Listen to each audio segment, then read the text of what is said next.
Welcome to The Romantic Side of Suspense with Sarah Hemmerker. In each episode, she'll talk with your favorite romantic suspense authors. They will take you behind the scenes of the writing process, giving excerpts from their writing, and share stories about their writing life. Natchez Standoff by Patricia Bradley. The Natchez Trace National Parkway stretches 444 miles from Nashville to Natchez, the oldest town on the Mississippi River. It's the perfect road for a relaxed pleasure drive. Unfortunately for park ranger Luke Faraday, lately it's being used to move drugs. Sent to Natchez to infiltrate the organization at the center of the drug ring, Luke arrives too late to a stakeout and discovers the body of his friend, park ranger John Danvers. John's daughter Brooke is determined to investigate her father's murder, but things are more complicated than they first appear, and Brooke soon finds herself the target of a killer who will do anything to silence her. Luke will have his hands full keeping her safe, but who's going to keep him safe when he realizes he's falling hard for the daughter of the man he failed to save? Hi, and welcome to this episode of The Romantic Side of Suspense. I'm your host, Sarah Hemmerker, and I'm so glad you joined me. Today I have with me Patricia Bradley. She is, we were just talking earlier, she's written 11 books since 2013. I'm kind of amazed at that. She's was a Carol finalist. She's won the Inspirational Reader's Choice Award in Suspense. She lives in North Mississippi with her rescue kitty and another new arrival. Is that also a cat? Yes, it is. Tux? And Susie does not like him. She wants him gone. Yes, that's usually, I have 3 cats of my own. That's usually the case. Sometimes they don't like the new ones. So I'm thrilled to have you on the show. So thanks for joining me, Patricia. Thank you. I'm looking forward to this. So now, do your cats? I actually had a lock one of my cats, the only female of the 3, out of my office so I could do this podcast because she will just meow all the time. So are your cats noisy? Do they bother you when you write? They don't speak. I have very seldom do they make any noise at all. The male cat, if another cat comes around, because we have a lot of cats in the neighborhood, he will growl. But I've never heard him meow. He'll purr. And Susie, the female cat, occasionally will mew, but neither one of them have ever meowed very much, and so it was surprising to me. Well, you're lucky though. Now, Susie, half the time I'm writing with her in my lap, and so that pushes the keyboard away, and my back kills me. It's kind of hard to make get down. I know. One of my cat, he'll jump, especially, in the winter, he'll jump on my lap, and it just pushes me far enough away from my keyboard that you're right. You have that little, I can still read, but a little extra stretch, and after about 10 minutes, I'm like, I'm done. I can't take it. Absolutely. Even though I love having them on my lap because they're just so warm and cozy. So that's the only time she'll get in my lap. Is when if you're I writing? wanted her. Right, as I'm writing or on the phone. I'm surprised that she's not already in my lap. If the phone rings, within 2 minutes, she's in my lap. It's like a kid. You're not paying attention to me now. Yeah, so I'm impressed with your cat that you've been able to write so much. So do you have a secret? Do you have a how have you written so many books in so short a time? It's called BIC. Bottom and seat, the seat at bottom and chair. I don't know. God has given me the stories, and I'm very disciplined. I've found, life happens, and I usually find the last 3 months before the deadline of working 8 and 10 hour days, especially the last month. That's what happened because life happens, and I have the best intentions right now. I'm saying I will not be in this position like I was. I turned in a book Monday, and I'm not kidding. I was working from 5 o'clock in the morning till 10 o'clock at night to get it finished because I had some family emergencies in August that took 2 months out of my writing time. So But I keep telling myself I'm not going to do this again. And guess what? You're already I find behind. myself there. Yeah. So I'm right now. I'm already thinking about. I have a book that'll be due to Revell in November. So I'm already putting it together in my head before I start writing. Okay, so are you kind of a plotter? Do you kind of plot out your books, or are you a pantser? Are you a combination of the two? When I started out, I had an outline and all this. And about 3 books ago, I couldn't come up with an outline. I had to start writing to figure the book out. But the main thing, what I do is I find out as much about my characters as I can before I start writing. Sometimes you have to write about them before they'll talk to you. Yes. So you have to start writing them. But most of the time, now the last 2 or 3 books have been based on characters that I figure out. I know what the crime is. And so then I get to know the characters and what they will do and what they won't do. And if I try to make them do something they don't want to do, then they don't talk to me. Yes. And I have to go back up. I'm familiar with that. I'm wrestling with a couple right now I'm like, oh, okay. And then I realized, oh, yeah, that was totally wrong. So now that I kind of corrected that, the story is flowing. They do. Yeah, they will. It's like, although I read an article recently, as someone had posted, I can't remember, you get these articles in the ether from the internet, somewhere on the internet, about how that not everyone has these character conversations in their head. I mean, I used to think that everyone had, stories going on in their head. I didn't know they didn't either. How in the world do they write? Well, I don't know if they write or not. I'm just saying just normal people, had no character. No, I don't think normal people have these other people living in their head. No, I don't think so. But I used to think that when I was a kid, I used to think that. I was like, everyone makes up stories. And then I found out, no, not everyone. Not everyone does. I didn't start writing till I was 35, and I couldn't sleep at night. And one night when I couldn't sleep, this man appeared in my vision, and he was standing at a window, and I could see the smokestacks behind him. And he turned to me and he said, "This isn't the way my life was supposed to turn out." And so I began to tell myself stories, and that was the very beginning of me telling stories. I'd always been a reader, but had never thought about being a writer until that man came to live in my head. And then all these other people came to live in my head. And so you have to get them out of your head, right? On the paper. I mean, that's... You have to put them on paper before they leave you alone. Yes, exactly. So how many stories do you feel like you kind of carry around with you at a time? I'm mostly one at a time. I wish I could write 2 stories, like write in the morning this story and write in the afternoon. But I've tried that, and it just simply doesn't work. So I write 1 story at a time. Yes, I tend to, it's hard for me to double focus like that. I'm envious of people who can, but I'm not envious, but I wish I could. I'm glad they can. I wish I could. Yeah, but I will say that sometimes I have other ideas for other stories that pop in my head, and I find I write them down. Yeah, write them down, and then I can return to to my work in progress, because otherwise I feel like I'll forget. Most of the time when I'm working on a story, a character from that book, I know that it'll come to me that this character will be in the next book. And so I'll be in the back of my mind, I'll kind of think about what the story would be. But that didn't happen with this book. This one was totally the one I just turned in. Totally, I didn't get me a character, so I got to find me one. Oh, yeah. So do you always write with a series, or do you have like standalone books? What's your? These are standalone. They're series in that they are set in the same place. Okay. This one is set on the Natchez Trace down around Natchez. And it's park rangers, and there are 2 different kinds of park rangers. There's the interpretive, and then there's the law enforcement, and there's one of each in the books. Okay. So, and then that's the key. And then my other series with Logan Point, the key thing was the area, the town of Logan Point. And then the Memphis cold case books were all cold case, not fictional cold case that's set in Memphis. Okay. So, but they're all standalone. You can read them out of order.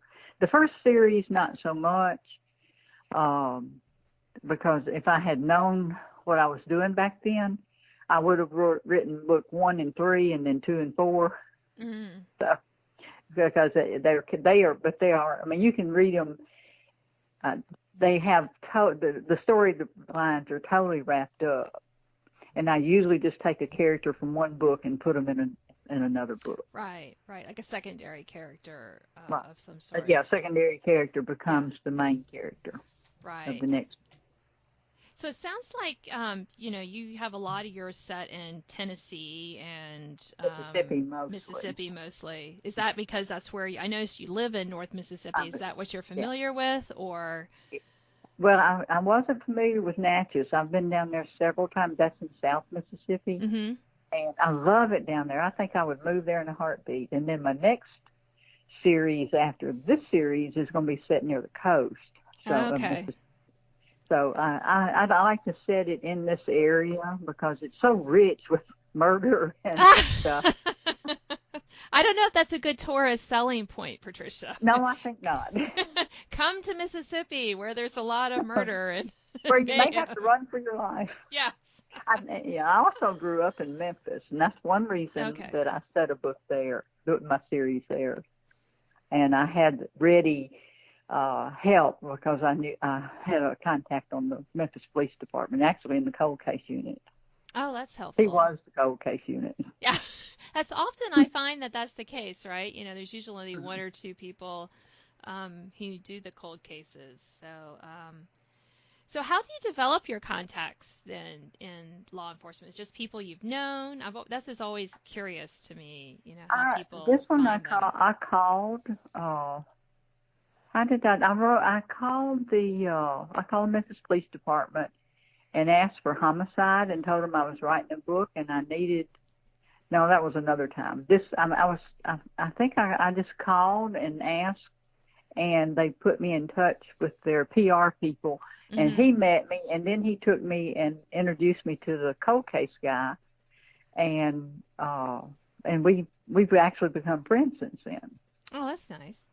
So do they like your books? They do. I always like to portray the police in general as positive.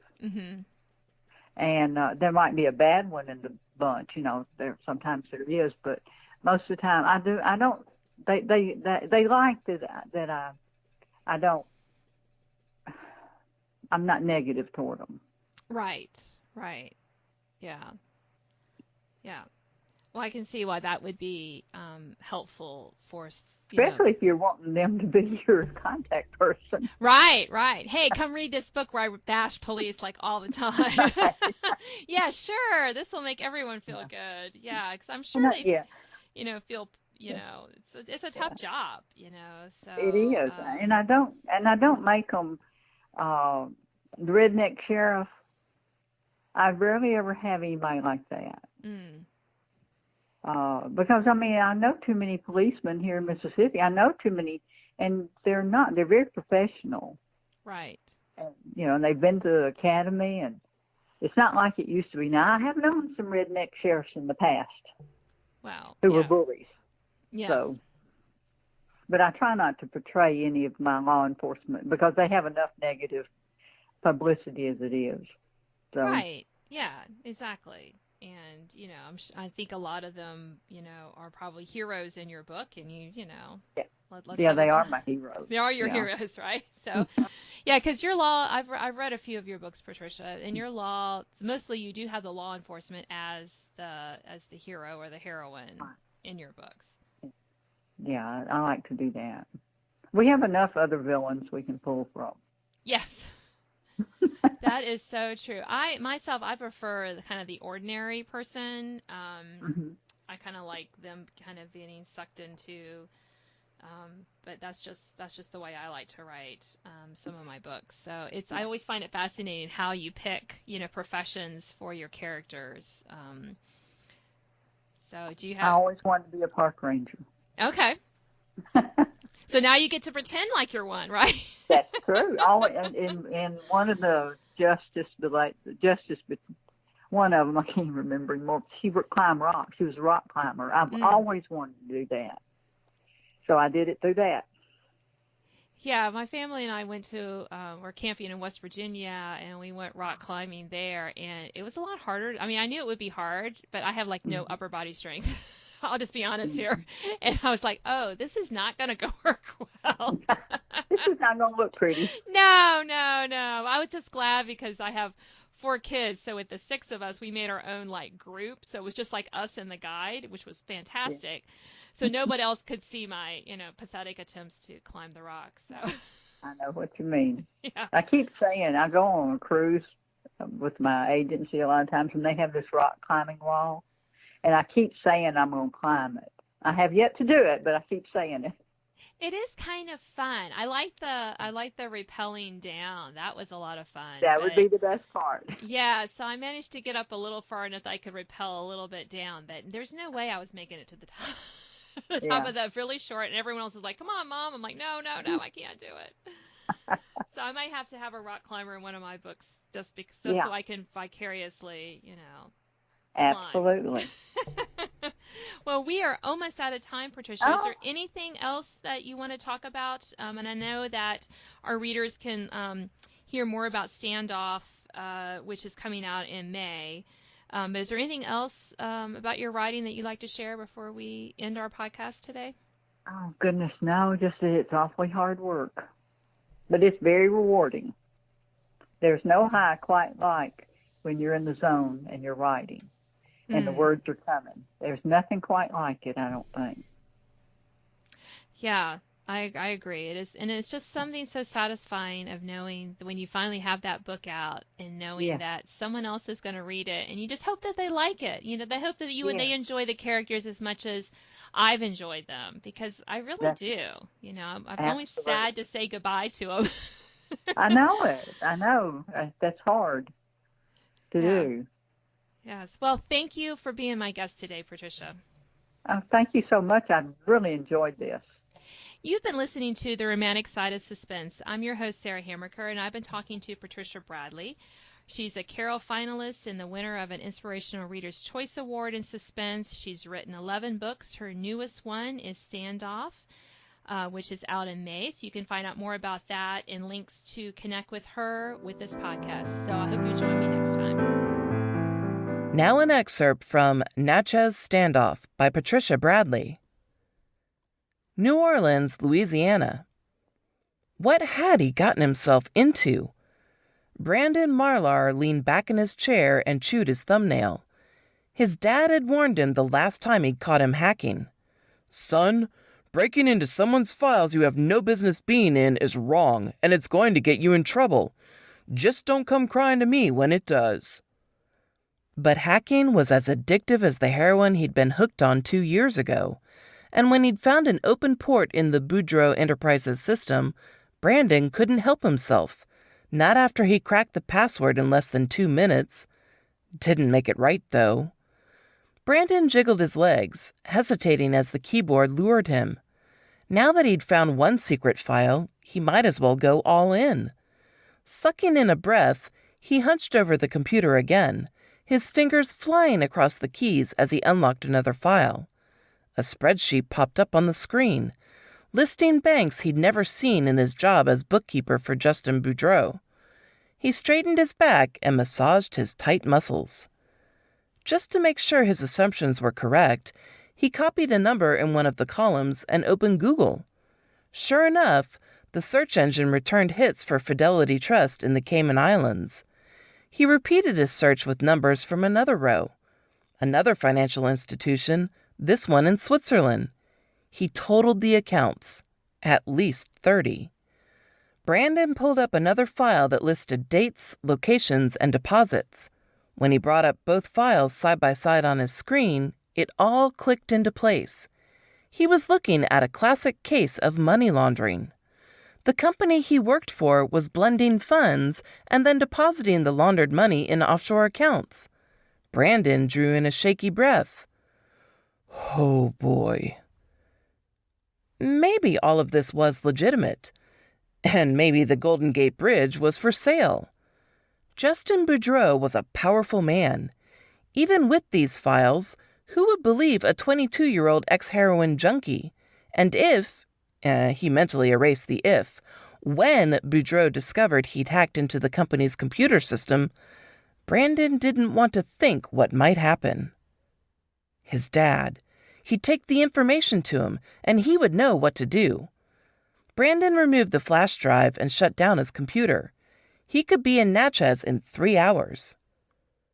Natchez, Mississippi, 4 weeks later. Brooke Danvers checked her watch. Her dad had said 6, and it was almost that. She quickly twisted her hair into a ponytail and then buckled her Sig Sauer to her waist. While she hadn't been sworn in as a law enforcement ranger yet, Mississippi was an open carry state, and her dad had okayed her wearing it. She hadn't stopped smiling since he'd asked if she wanted to ride along with him tonight. It didn't even bother her that he'd chosen Sunday night, because there wouldn't be many cars out and about. Brooke glanced toward the flat-brimmed hat that she'd worn all day at Melrose, the almost 200-year-old mansion where she'd led tours. At times, it felt as though the August heat and humidity would cook her head. She wouldn't need the hat tonight, though, and left it sitting on her childhood bed. Returning home after 15 years while contractors finished the remodel on her water-damaged apartment was proving to be an experience. She'd always heard grown children shouldn't return to the nest, and now she knew why. At her place, she came and went as she pleased without anyone asking questions. But now it was almost like she'd stepped back into her teenage years. Not that she wasn't thankful her parents had offered to let her move into her old room, but it would be good to get back into her own apartment in a couple of weeks. The chimes from the grandfather clock sent her hurrying down the hall to her dad's home office. It was empty. He said he'd had work to do before they left. She quickly walked to her mom's studio. "Where's Dad?" she asked. Her mom turned from her easel. "He got a call and left. Said to tell you if you still wanted to do the ride-along, text Gary to pick you up." Disappointment was swift, and Brooke ground her teeth to keep from letting it show. "He said something about you riding with him tomorrow night." That brightened her mood slightly. Her phone dinged with a text. Gary, the retiring ranger she was replacing. "Are you riding with me?" She quickly texted him. "Yes, what time?" "Give me an hour and I'll pick you up." She sent him a thumbs-up emoji and hooked her phone on her belt. "Come see what I'm working on," her mom said. Brooke edged into the room. It wasn't often she got a chance to see an unfinished work by her mother. The painting was of her very pregnant sister. "Oh, wow," she said. "That's beautiful. She'll love it." "I hope so. Megan's feeling kind of fat." "That's what she told me the other day," Brooke said. "I tried to tell her that wasn't true, and maybe this will show her." "Oh, I'm glad you like it. I should have it finished in time to take with the others to Knoxville next month." The baby's due date was a couple of months away, just after her mom's gallery showing of her work ended. They both turned as the doorbell rang. It couldn't be Gary already, and besides, he would just honk. "I'll get it," Brooke said, and hurried to open the front door. "Jeremy?" she said, her stomach fluttering at the sight of one of Natchez's most eligible bachelors. Had she forgotten a date? He looked behind him, then turned back to Brooke with laughter in his eyes. "I think so." He'd flushed to her face, and it had more to do with the broad shoulders and lean body of the man on her doorstep rather than the temperature. "I wasn't expecting you. I don't have a lot of time, but do you want to come in?" "Since it's a little hot and humid out here, coming in would be good," he teased. "And I apologize for dropping by without calling, but I was afraid you'd tell me you were busy." Thanks for listening to The Romantic Side of Suspense with Sarah Hammerker.